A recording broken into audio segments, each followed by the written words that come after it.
Don't worry, I'm not talking about DNA or RNA this time. Okay, before my speech started, I want to ask a few questions. What is the most important thing in your life? Is there anything that you must protect, even though you have to sacrifice yourself? Imagine that the governments can intrude into your house and take away all your possessions, as well as your family members. They will never come back. Although you might have your own answers, but I think there is universal value that deserves our sacrificing. And the answer has been pursued and searched for more than 100 years. As the Enlightenment surged everywhere in Europe, the absolute power of the king was shaken.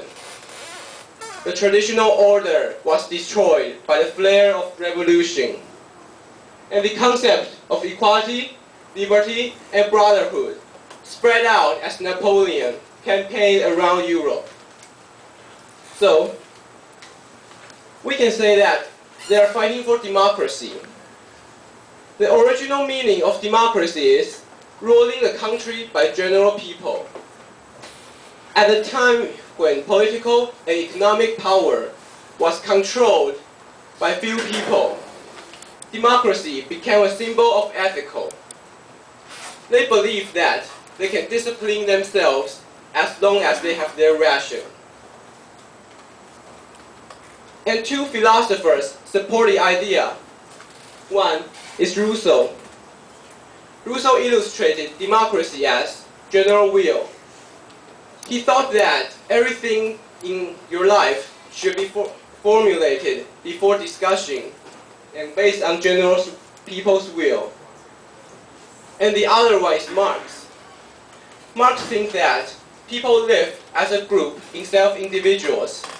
So the best way of political system is to develop people's democracy.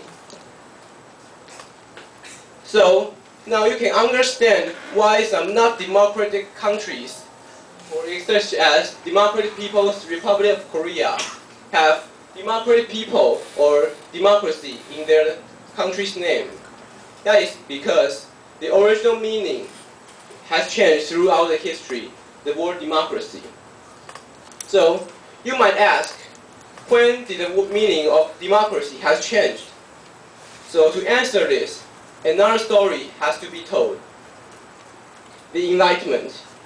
In fact, there are two kinds of enlightenment and two kinds of belief.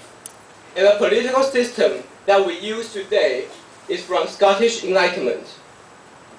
The philosophy is that we can't trust our ration. All we have to do is to develop a country and government based on separation of powers and balance. You must have heard the famous quote, "Power tends to corrupt, and absolute power corrupts absolutely," based on the distrust of humans' morality. They think that from Machiavelli, Locke, Hobbes, or Montesquieu, to Schumpeter, Karl Popper, Cornelius Hayek until today, they developed a kind of society called liberal society. So in contrast of rationalism, those philosophers are considered as empiricism. That is, they trust what they've experienced, rather than more spiritual or more unattainable goals, such as democracy or something more. To understand their idea, we must distinguish two different words, liberty and freedom. Although they have the same Chinese translation, but they are totally two different ideas. Liberty is a platform that we can expect we can do what we want without interruption and binding. So, it is a kind of situation that everything is in order. However, freedom is more simpler. That means no one or nothing is binding you or interrupting you. To illustrate the idea, I think the best example is traffic lights. When you walk on the road, you see the red light and you stop by the sidewalk. So you lose your freedom because you are controlled and binded by laws. But it is a liberal environment. Why? Because you expect that you can cross the road successfully as long as the traffic light turns green. So is that clear? Yes. So back to the question. When did the meaning of democracy has changed?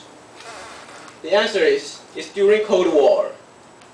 The great philosopher, Jean Peter, you combine two different kinds of concepts, democracy and liberty, by using the method of dialect.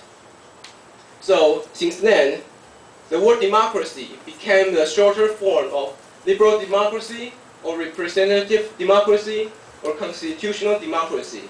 It's a lot different from the original meaning. And that's the society we live in today. So finally, I want to show you some pictures. This is Prague Spring. This is Tiananmen incident. This is Tibet incident. And this is more locally, Zheng Nanrong in Taiwan and his famous quote, "You can never arrest me, you will just find my body."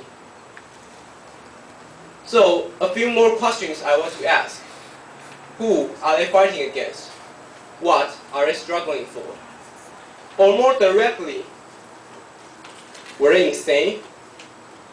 We all want to live without fear, but we usually forget that the freedom and dignity that we take it for granted today were based on the blood and the tears of warriors of humanity.